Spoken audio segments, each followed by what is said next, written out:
राधे राधे भाई सभी को। कैसे हैं सभी लोग? बढ़िया होंगे। आशा यही है सभी बढ़िया होंगे, एकदम से बढ़िया होंगे। कोई दिक्कत नहीं होगी किसी को।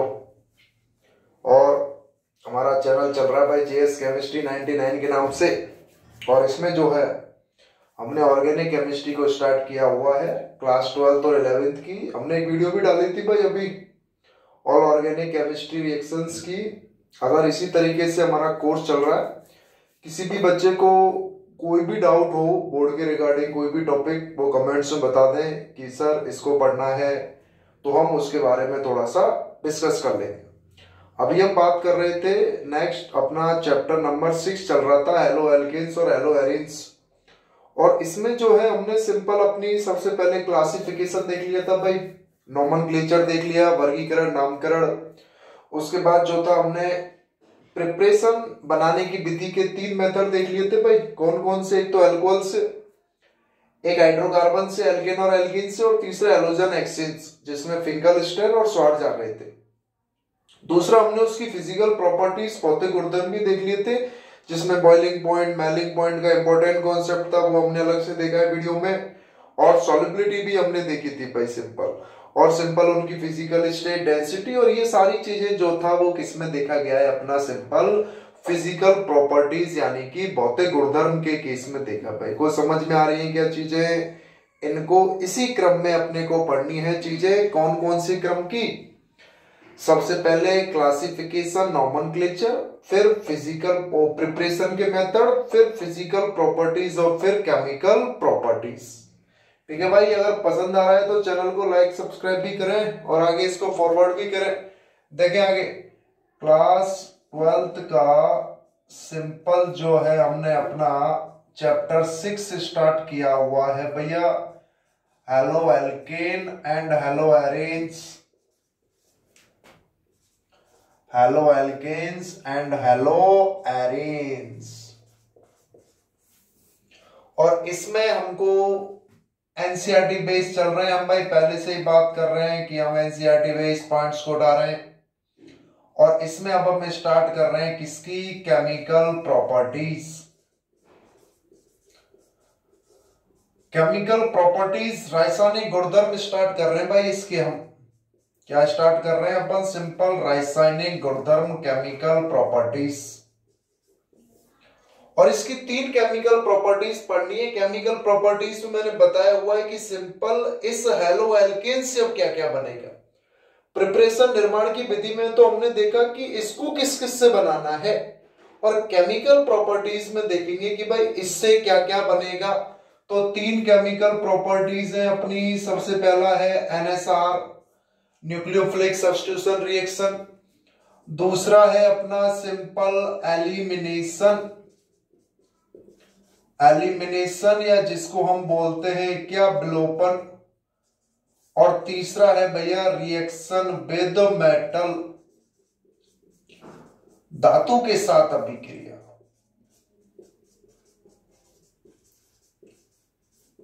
धातु के साथ अभिक्रिया, ये 3 चीजें देखनी है भैया इसमें रासायनिक गुणधर्म में। इसकी कौन कौन सी? एक तो एनएसआर, बहुत ज्यादा इंपॉर्टेंट है, हमेशा क्वेश्चन आता है इससे। न्यूक्लियोफिलिक सब्स्टिट्यूशन रिएक्शन, नाभिक स्नेह प्रतिस्थापन अभिक्रिया। और दूसरा एलिमिनेशन भी इंपॉर्टेंट है, काफी चीजें आती हैं। और तीसरा जो है अपना ये मेटल के साथ अभिक्रिया, रिएक्शन विद मेटल। ये 3 जो है सिंपल अपने को केमिकल प्रॉपर्टीज देखनी है भाई।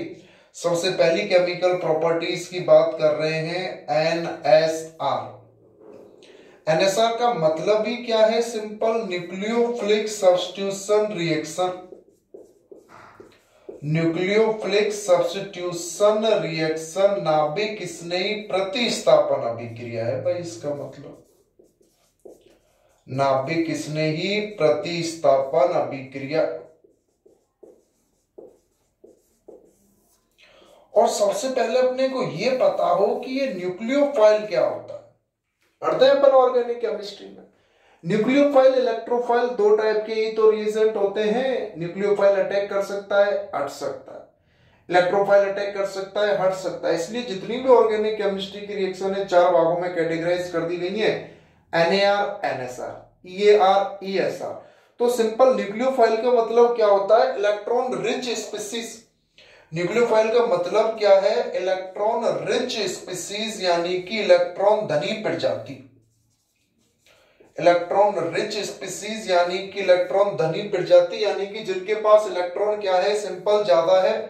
अगर इनके पास इलेक्ट्रॉन ज्यादा है तो ये किसके पास अटैक करना चाहेंगे? जिनके पास इलेक्ट्रॉन कम है। और अगर कम वाला होता है इलेक्ट्रोफाइल तो ये किसके पास अटैक करना चाहता? जिसके पास इलेक्ट्रॉन ज्यादा है। कम वाला ज्यादा के पास, ज्यादा वाला कम के पास। इलेक्ट्रॉन्स की बात कर रहा हूं भैया मैं, कि सिंपल इलेक्ट्रॉन रिच स्पीसीज होते हैं ये न्यूक्लियोफाइल। तो ये सिंपल इलेक्ट्रॉन रिच स्पीसीज हैं जिनके पास या तो नेगेटिव चार्ज हो या सिंपल लॉन पेयर हो। और ये किसके पास अटैक करना चाहेंगे? अटैक जो है simple electron deficient species, electron deficient species के पास ये सिंपल क्या करना चाहेंगे भैया? आक्रमण करना चाहेंगे। इलेक्ट्रॉन न्यून प्रजाति के पास ये अपना क्या करना चाहेंगे? आक्रमण करना चाहेंगे। दोनों की बात करूंगा मैं कि न्यूक्लियोफाइल जो है सिंपल वो इलेक्ट्रॉन डेफिशिएंस स्पीसीज, इलेक्ट्रॉन न्यून प्रजाति के पास आक्रमण करना चाहेगा। तो सिंपल अपना कोई RX है, एग्जांपल समझ रहे हैं कि कोई RX है, हेलो एल्केन है। हेलो एल्केन का मतलब सिंपल ये कार्बन से हैलोजन जुड़ा हुआ, और इधर कुछ भी हो सकता है, कार्बन से तीनों ग्रुप हाइड्रोजन हो, कोई भी एल्किल ग्रुप हो। तो यहां कोई ना कोई न्यूक्लियोफाइल आएगा, कोई ना कोई सिंपल क्या आएगा भाई? न्यूक्लियोफाइल आएगा। न्यूक्लियोफाइल का मतलब जिसके पास इलेक्ट्रॉन की क्या अधिकता है। अब इस कार्बन और हैलोजन की अगर हम बात करें तो कार्बन और हैलोजन में आपको पता होता है कि इलेक्ट्रोनेगेटिविटी कार्बन की ज्यादा होती है। किसके कंपेयर में? इलेक्ट्रोनेगेटिविटी हैलोजन के कंपेयर में। उल्टा बोल रहा हूं, सॉरी, कि कार्बन की इलेक्ट्रोनेगेटिविटी कम होती है और हैलोजन की इलेक्ट्रोनेगेटिविटी क्या होती है? ज्यादा है। और इलेक्ट्रोनेगेटिविटी का मतलब ही क्या होता है? सिंपल, कि बॉन्डेड एटम द्वारा इलेक्ट्रॉन पेयर को अपनी ओर अट्रैक्ट करना। कि जो बॉन्डेड पेयर इलेक्ट्रॉन है उनको जो अपनी ओर ज्यादा अट्रैक्ट करेगा वही सिंपल क्या है? उसी की इलेक्ट्रोनेगेटिविटी, विद्युत दृढ़ता क्या होगी? सिंपल ज्यादा होगी भाई। तो यहां से देखने पर पता चल रहा है इसकी इलेक्ट्रोनेगेटिविटी ज्यादा है, इसकी कम है। तो इस पर तो आ गया पार्शियली नेगेटिव और इस पर आ गया पार्शियली पॉजिटिव। अब ये न्यूक्लियोफाइल इस पर अटैक करेगा, ये न्यूक्लियोफाइल इस पर अटैक करेगा और इस हैलोजन को जो है क्या कर देगा? सिंपल रिप्लेस कर देगा भैया। ये कार्बन से ये न्यूक्लियोफाइल जुड़ गया और ये हैलोजन जो है वो सिंपल क्या हो गया?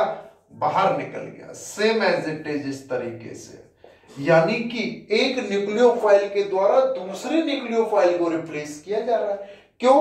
क्योंकि ये जो हैलोजन नेगेटिव बाहर निकला है ये भी तो अपना न्यूक्लियोफाइल ही है, इसके पास भी तो इलेक्ट्रॉन ज्यादा है या नहीं है? सिंपल। तो एक न्यूक्लियोफाइल दूसरे न्यूक्लियोफाइल को सिंपल क्या कर रहा है भैया? रिप्लेस कर रहा है। ये है न्यूक्लियोफिलिक सब्स्टिट्यूशन रिएक्शन। अब इसकी मैकेनिज्म की बात भी करेंगे कि ये सिंपल किस तरीके से होती है। जैसे यहां तो मैं सिंपल एक एग्जांपल से समझा देता हूं कि भाई मैंने लिखा है CH3 CH2 CH2Cl। अब इसकी अभिक्रिया किसके साथ करा रहे हैं? NaOH के साथ करा रहे हैं। अब इस NaOH में क्या सिस्टम है? सिंपल Na+ और OH-। ये इसका न्यूक्लियोफाइल आया है NaOH का। तो ये इस कार्बन से अटैक करेगा और इस क्लोरीन को रिप्लेस कर देगा CH3 CH2 CH2OH, और साथ में ये Cl नेगेटिव जो बाहर निकला है ये Na+ के साथ जुड़कर क्या बना देगा? NaCl बना देगा। बात समझ में आ रही है क्या कोच? अब ये एक्चुअली में किस तरीके से काम करता है? तो इसकी है दो टाइप की मैकेनिज्म, एक SN1 और एक SN2, लेकिन उनको अपन नेक्स्ट वीडियो में पढ़ेंगे। इससे पहले हम ये देख रहे हैं कि पॉसिबल टाइप ऑफ न्यूक्लियोफाइल कौन कौन से हो सकते हैं। कि आपको NaOH लिख दूं, KOH लिख दूं, H2O लिख दूं, KCl लिख दूं, AgCl लिख दे, KNO2 लिख दे, AgNO2 लिख दे, Rm लिख दे, लिथियम एल्यूमिनियम हाइड्रोजन लिख दे। तो इस केस में आपको यह पता चल जाए कि न्यूक्लियोफाइल कौन सा है। बस उस न्यूक्लियोफाइल को डायरेक्ट अटैक करा देना है उस कार्बन से जिससे क्या जुड़ा हुआ है, हैलोजन जुड़ा हुआ है। तो इनकी मैकेनिज्म तो टू टाइप की हैं, टू टाइप की मैकेनिज्म होंगी। किस पर डिपेंड करेगा कि 1 डिग्री है या 2 डिग्री है। टू टाइप की मैकेनिज्म की हम बात कर लेंगे भैया। एक अपनी एसेनबर्न न्यूक्लियोफिलिक सब्स्टिट्यूशन रिएक्शन यूनिमोलिकुलर, और दूसरा हो जाएगा बाइमोलिकुलर यानी कि SN2। यहां तक की बात समझ में आ रही है क्या सभी को कि सिंपल कोई न्यूक्लियोफाइल है, वो दूसरे न्यूक्लियोफाइल को सिंपल क्या कर रहा है भाई, रिप्लेस कर रहा है और अपना चल रही है न्यूक्लियोफिलिक सब्स्टिट्यूशन रिएक्शन। यहां तक बात समझ में आ रही है क्या सभी को। अब इस केस में अपने को ये देखना है कि कौन कौन सा न्यूक्लियोफाइल हो सकता है और वो कैसे कैसे अटैक कर सकता है भैया। पूरी टेबल बनी हुई है एनसीईआरटी में और बहुत काम की टेबल है, समझ ले उसको कैसे क्या क्या है, समझे। इधर आ जाए सभी प्यार से कि अगर NaOH या KOH दोनों में से कोई सा भी हो तो जो न्यूक्लियोफिलिक स्पीसीज है वो कौन सी होगी, OH माइनस होगी। अब इस न्यूक्लियोफिलिक स्पीसीज की अभिक्रिया किसके साथ करा रहे हो आप, RX के साथ करा रहे हो, तो सिंपल यहां कुछ ना कुछ प्रोडक्ट बन रहा है RZ। मैं ये लिख देता हूं कि अपन सिंपल RX के साथ अभिक्रिया कराएंगे और कुछ ना कुछ हैलोजन जो है वो X को क्या करेगा, रिप्लेस करेगा, तो जो प्रोडक्ट बनेगा वो क्या बन जाएगा, ROH बन जाएगा भैया, अल्कोहल बन जाएगा। दूसरा अगर H2O भी हो तो भी न्यूक्लियोफिलिक स्पीसीज क्या होगी, OH नेगेटिव, प्रोडक्ट क्या बनेगा, ROH बन जाएगा भैया। तीसरा अगर NaOR हो, क्या हो, NaOR, ये सोडियम एल्कोक्साइड हो गया सिंपल, ईथर वाला। तो न्यूक्लियोफाइल के रूप में कौन काम करेगा, RO नेगेटिव, और क्या बन जाएगा, ईथर बन जाएगा भैया, ROR बन जाएगा। चौथा अगर NH3 हो तो इसमें से न्यूक्लियोफाइल कौन होगा, NH2 नेगेटिव, और ये क्या बना देगा, RNH2 बना देगा, प्राइमरी एमीन बन जाएगा भैया। क्या कर रहे हैं अपन कि अपन देख रहे हैं कि अगर इस टाइप का रिएजेंट हो, NaOH हो, आपको क्या जोड़ देना है, RX में X को हटाकर OH, H2O हो क्या जोड़ देना है, OH, NaOR हो क्या जोड़ देना है, OR, NH3 हो क्या जोड़ देना है, NH2 जोड़ देना है, H को हटा दो NH2 बन जाएगा, ये तो अमोनिया हो गया। अगर प्राइमरी एमीन हो, RNH2 हो, तो अपने को तो भैया H को हटाना है, तो ये NHR तो न्यूक्लियोफिलिक रहेगा ही रहेगा।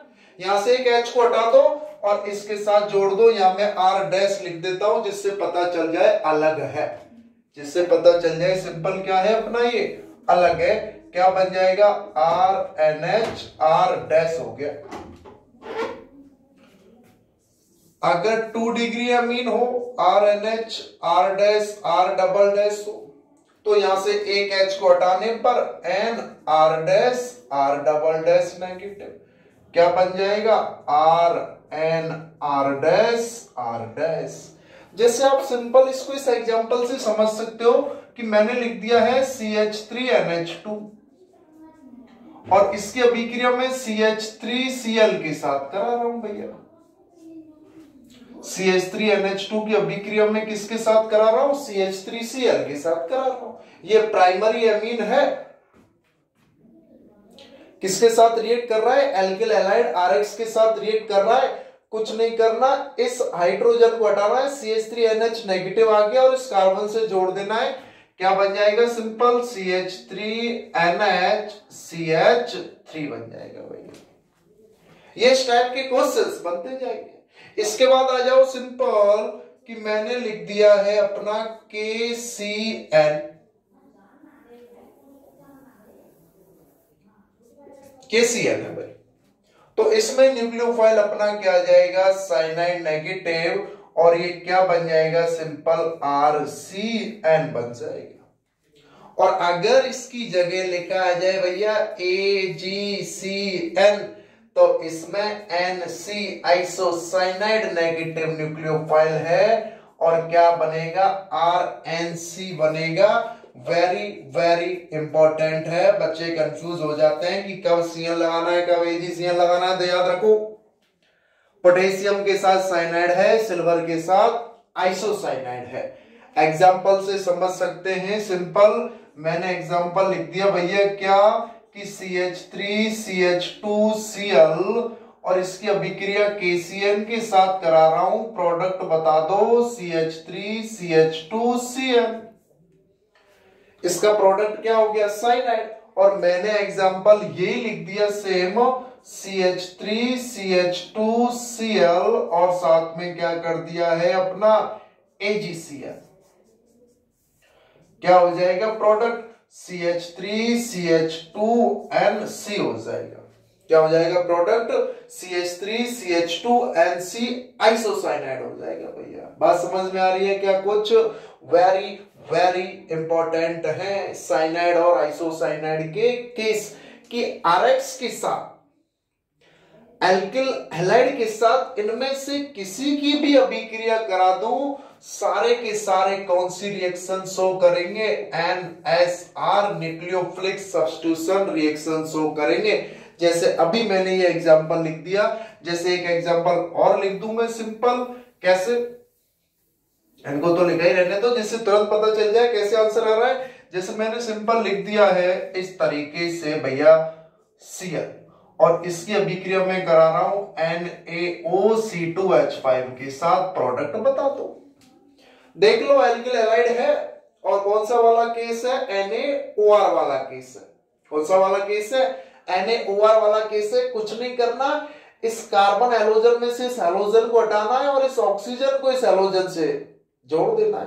वो हैलोजन को हटाकर उस ऑक्सीजन को इस कार्बन से जोड़ दो, यानी कि ऑक्सीजन ने क्या कर दिया, हैलोजन का रिप्लेसमेंट कर दिया और NaCl बन जाएगा।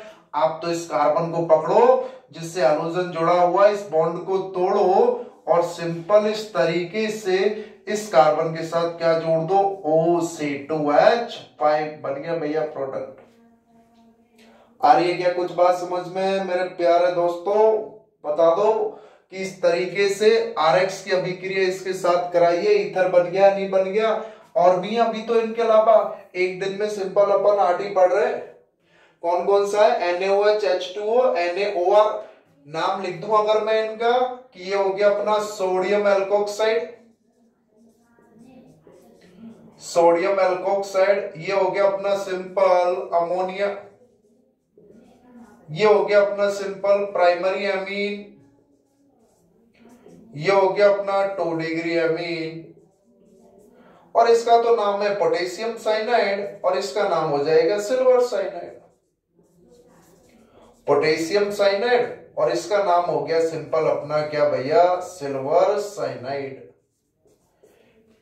जैसे एक और एग्जांपल लिख दिया अगर मैंने इस तरीके से कि भाई कोई अपना ब्रोमाइड है, इधर Br जुड़ा हुआ है अब इससे, और इसकी अभिक्रिया में किसके साथ करा दूं, सिंपल AgCN के साथ।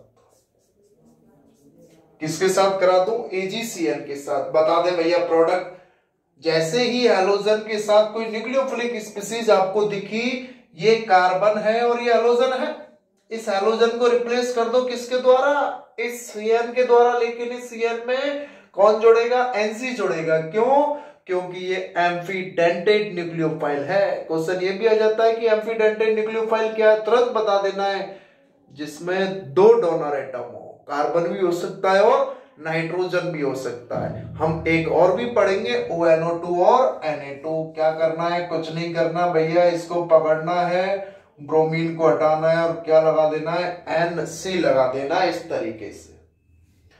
क्या आंसर हो जाएगा, 1 2 3 4 प्रोपेन नहीं ब्यूटेन नाइट्राइल हो गया भैया। क्या हो गया है, ब्यूटेन नाइट्राइल जो है इसका आंसर हो गया भैया। आ रही क्या कुछ बात समझ में मेरे दोस्तों। ये सिंपल अपन ने एनसीईआरटी वाले ले लिए, अभी और भी बचे उनको अपन नेक्स्ट वीडियो की बात करेंगे। और ये एग्जांपल लिख लें आप सभी लोग, मैं इनके नाम और लिखा देता हूं आपको कि एक्चुअली में इनके नाम क्या क्या हैं। वीडियो को पॉज करके आप लोग एग्जांपल को लिखते जाएं। तो सिंपल इस ROH और ये ROH ये तो दोनों क्या हो गए भैया, एल्कोहल हो गया। ये RR क्या हो गया है अपना, ईथर हो गया भैया। ये RNH2 अपना क्या हो गया, 1 डिग्री अमीन। ये अपना क्या हो गया भैया, 2 डिग्री अमीन। ये अपना क्या हो गया भैया, 3 डिग्री अमीन।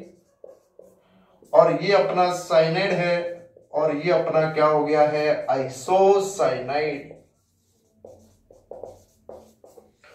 कुछ बात समझ में आ रही है क्या? इस साइनाइड को ही अपन नाइट्राइल बोल देते हैं। इस साइनाइड को ही क्या बोल दूंगा मैं, नाइट्राइल। या इस आइसोसाइनाइड को ही मैं क्या बोल दूंगा, सिंपल आइसोनाइट्राइल। ये बात है भैया। इसमें कुछ बात समझ में आ रही है क्या कि सिंपल अपन क्या कर रहे हैं, अभी इस तरीके से NSR के 8 पॉइंट्स देखे हैं। इसके बाद के पॉइंट्स अपन नेक्स्ट वीडियो में देखेंगे और फिर उनकी मैकेनिज्म भी देखेंगे। तो इस तरीके से धीरे धीरे अपन स्टेप बाय स्टेप चीजों को लेते जा रहे हैं भाई। कोई डाउट हो तुरंत बता दें कि सर ये है, मजा नहीं आ रहा है, इस तरीके से चल रहा है काम। भाई बताओ क्या करना है, उसी तरीके से उसी पॉइंट्स पर अपन काम चालू कर देंगे। और अगर वीडियो आपको अच्छी लग रही है तो जरूर इसको लाइक और सब्सक्राइब करें और आगे अपने लोगों को बताएं भी। हम पूरी की पूरी NCERT की बात करने वाले हैं, एक एक चैप्टर वाइज। अभी बोर्ड के रिगार्डिंग किसी बच्चे को कोई समस्या आती है कि सर ये टॉपिक समझा दो, मैं उसी दिन उसकी वो वीडियो चालू कर दूंगा। और अगर अपने लाइक और सब्सक्राइब ज्यादा हो गए तो अपन लाइव भी आना स्टार्ट कर देंगे, जिसमें बच्चों के ज्यादा ग्रुप अगर होंगे तो ज्यादा सेम डाउट आएगा तब उस केस में। तो सिंपल अभी तो आप इसको समझ जाओ और इनको लिखते जाओ भैया। एक एक पॉइंट्स इंपॉर्टेंट है, काम का है। एक एक पॉइंट्स को आप एग्जांपल खुद ही बना लो, इसकी कुछ नहीं।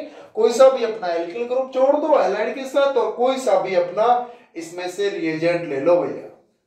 बात समझ में आ रही है क्या? बहुत बहुत धन्यवाद है आप सभी का कि आपने मुझे सुना है भैया इतनी देर। ऑल द बेस्ट सभी लोगों को मेरी तरफ से, ऑल द बेस्ट है भैया कि आप अच्छे से तैयारी करें और अपने पेपरों को अच्छे से दें भैया। बहुत बहुत धन्यवाद।